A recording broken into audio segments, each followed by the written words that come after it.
Hi everyone, we're here with Jason Bloomberg, President of Intellyx. How are you today, Jason? Oh, very good, thank you. Good stuff. I think we'll jump straight into some questions. First up, do you think it is better to have a company-wide digital strategy or better to divide it by department? Well, you have to start by thinking about the customer, and it's important to understand that companies don't have digital customers and other customers, they just have customers. So really it's not a question of digital strategy versus other strategy, it's a question of what is your customer facing strategy.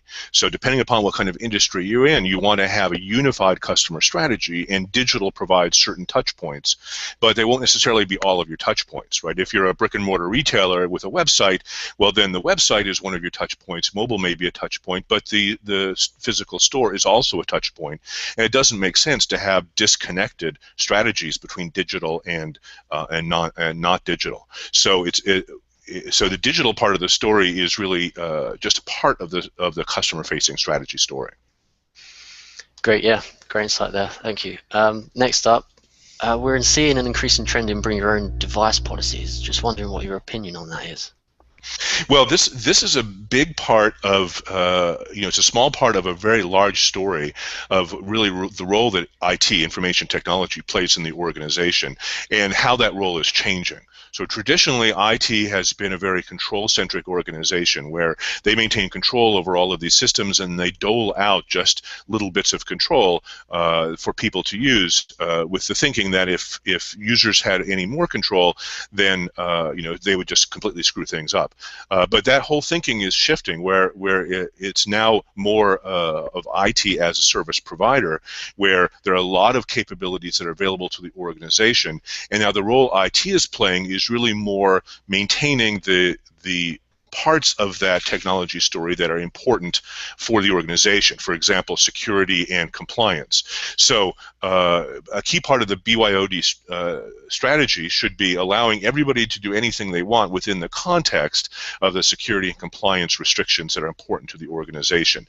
So it now becomes a different way of looking at a BYOD problem, or leveraging cloud, or digital groups going out and acquiring their own applications.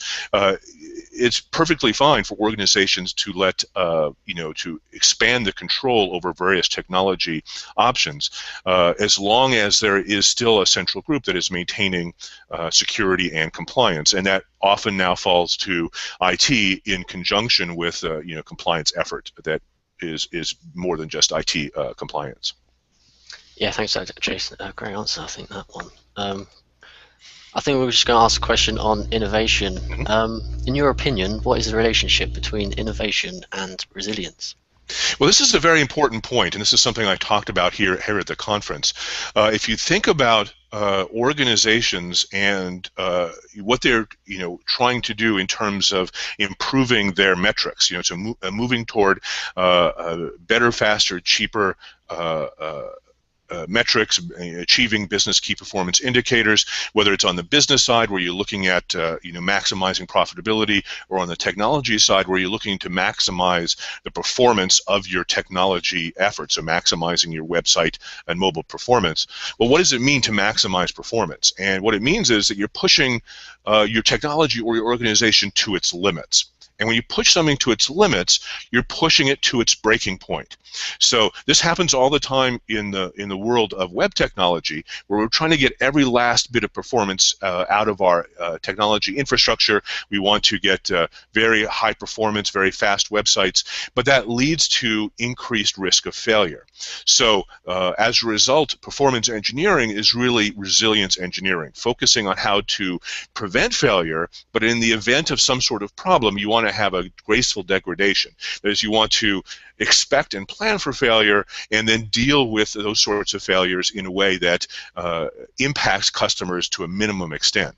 This also applies within the organization, right? If you're pushing to achieve better, faster, and cheaper, you're going to push your organization to its limits, and then if something happens, some sort of external disruption impacts your organization. So it could be a competitive shift or a new regulation or some sort of globalization shift, or any sort of competitive external disruption that can lead to essentially your organization now being outside of its comfort zone, where it now risks some sort of failure in the marketplace. So it's important then for the organization to be inherently resilient so that it can deal with these unexpected kinds of situations. When you start talking about disruptions in the business environment, which could be external or internal, where you're introducing change into your environment, well, now we're talking about innovation, right? Disruption drives innovation in an organization, where you're dealing with not just responding to changes or bouncing back from failures, but you're actually introducing change as a disruptive effort in order to drive a strategic advantage in your marketplace. So that has to go hand in hand with your efforts to build a more resilient organization.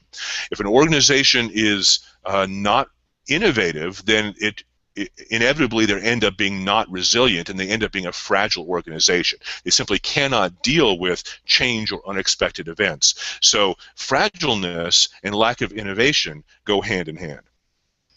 Yeah, great. So what do you think are some of the challenges companies face with their digital strategy? Well, I've ran into a few different challenges at this conference. One is separating the digital strategy from everything else they're doing. We talked about that briefly, right? There's no such thing as a digital customer. They're only customers. There's no such thing as, a digital product strategy. You have to have a product strategy, and then digital adds some touch points.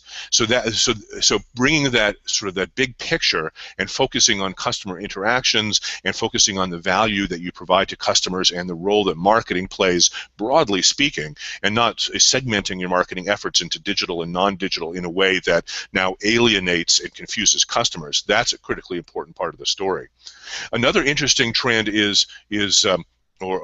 problem that people have to avoid is separating the technology side of digital from the organizational side.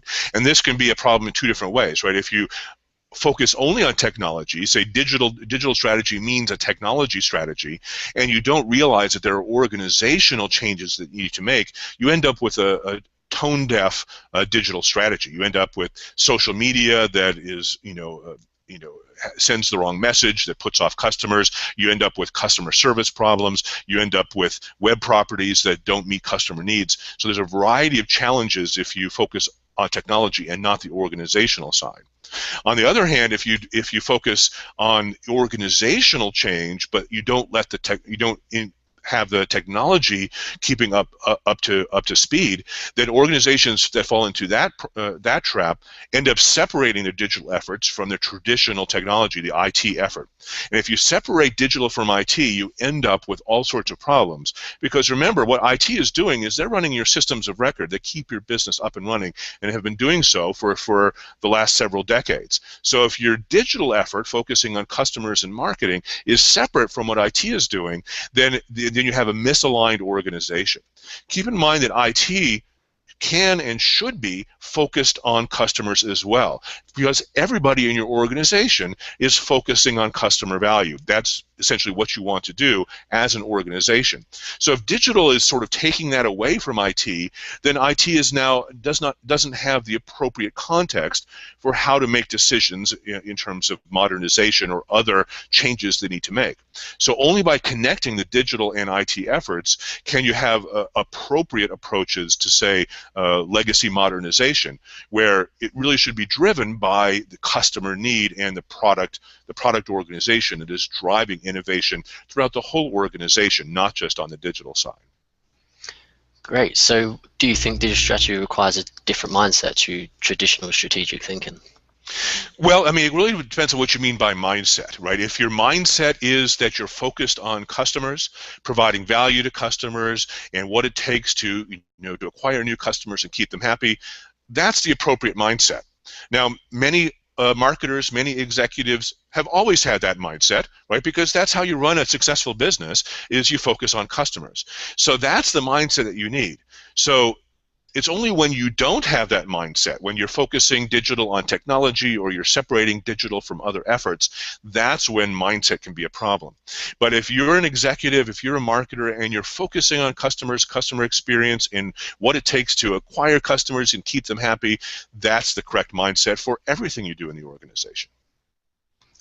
Yeah, thanks for that, Jason. Some great answers, some questions there. I think that's all the questions I've got for you. Thanks for hanging out with us today, and thanks everyone for watching. Yeah, thank you for your time. Very good. Thanks. Happy to help. Appreciate it. See you later.